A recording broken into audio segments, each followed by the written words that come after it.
I want to bring in the mayor of Laredo, Texas now, Victor Treviño. Mayor Treviño, now that Title 42 has expired, talk to me about what you're seeing there just across the Rio Grande. How are things in Laredo? Well, first of all, thank you for having me. And of course, there's no doubt that we're seeing a historic challenge we've never seen before at our southern borders. But before the end of Title 42, our local hospitals and NGOs were already near capacity or at capacity. But everything we've been doing here since the declaration of emergency locally has held up. And we have not been overwhelmed to this point. We're receiving about 300 to 400 migrants daily from around 700 before. And our emergency managements are holding up. But however, because we receive the overflow from El Paso and Brownsville, Texas, we're still at high alert. And we see that the numbers in the Border Patrol custody have gone down. But this is something we just have to be vigilant on. We have a medical underserved situation here, which was on the pandemic, and we don't want this to be the new normal. So these are things that we're looking at as we speak. Talk to me about the lead up over the last, couple of weeks to this. Do you feel like you've gotten in place all the resources you need from the federal government and from the state of Texas?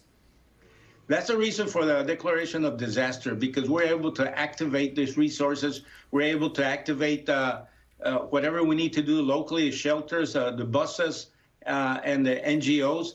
This is a way to actually be on alert and have our stakeholders ready. But we can't continue this roller coaster ride any longer. I mean, this is an emergency declaration.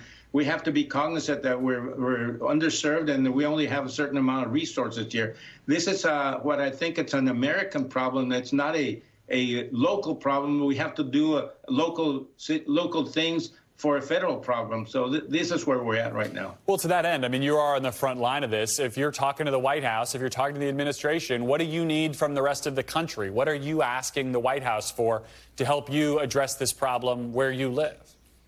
Yeah, I think what we need to do is get mayors of the borders involved with a conversation with the federal government, and so they can have our perspective and point of view. We live and work here. We know on the ground what happens here. There might be a disconnect on people that are not living here. So this is something I'd like to see. And migrants may be thinking differently right now because of all the situations that are going and all the new rules. So this is America, the beacon of freedom, the example for the rest of the world. So we have to balance humanitarian efforts with security, of course. You talk about the idea that this is America's problem to solve, and one of the ways that your governor has been bringing it to the attention of the rest of the country has been this idea of busing migrants to Democratic-run cities, including migrants from Laredo. Do you think that's helpful in any way, or does it politicize the crisis? What's your view of the way the governor's been handling this? Well, these are situations that they do a lot of things to put a Band-Aid on things. It helps a little bit. But we have to understand that the smugglers are the ones in control or passing the migrants. So that's a situation we have to be cognizant of. Any little bit helps, but I think this immigration reform should have been done a long time ago.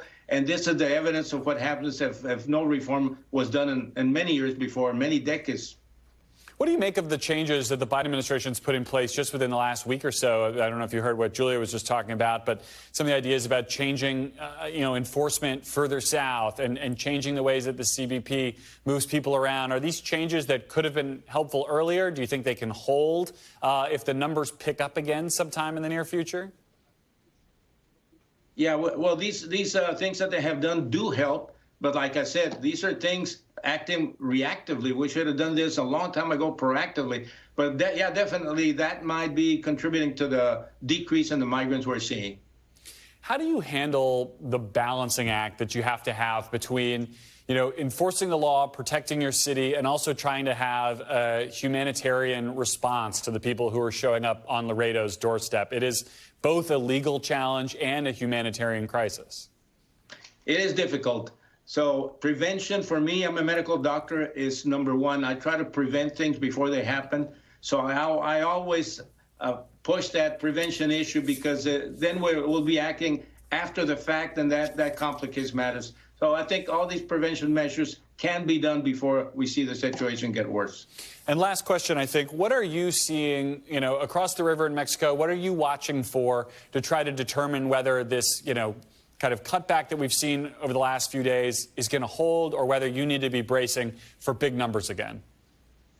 That's the reason we have to have good communication with our border partners. And that's crucial because we get inside information on what's going to happen or what the situation is over there. We just can't be expecting things to happen. If we have the information, the collaboration, that really helps a lot. All right, Mayor Victor Treviño, thank you so much for joining us today. Thank you.